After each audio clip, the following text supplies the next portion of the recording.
Wow, look at this.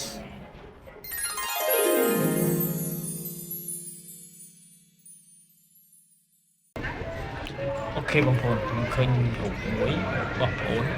ឆេងហ៊ុនសនបាទទៅផុសនៅក្នុងក្រុម Cambridge Photography ហ្នឹងបាទគាត់ព្យាយាមមែនតើគឺគាត់ថតច្រើនហើយផុសច្រើនអញ្ចឹងខ្ញុំឃើញរូបមួយនេះគឺល្អបាទគាត់មានគេថាទី1គឺមាន color matching បាទពណ៌ហ្នឹងគឺស៊ីគ្នាបាទមានលោកពីរអង្គពណ៌ស្បង់លោកហ្នឹងបាទតក្រូចហើយនឹងមានចំណុច2ហ្នឹងគាត់ប្រកែកដែរ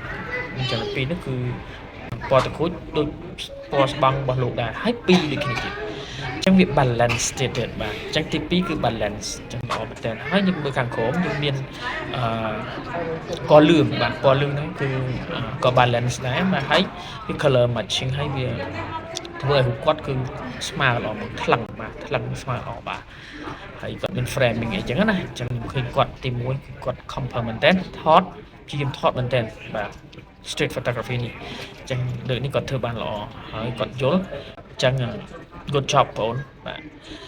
អូខេអញ្ចឹង complete your photo is your reward ថតនឹងមានគណៈឱកាសបានរូបល្អហើយវាជា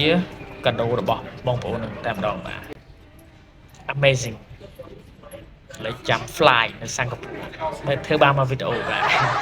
អូខេជួបគ្នាវីដេអូក្រោយបាយ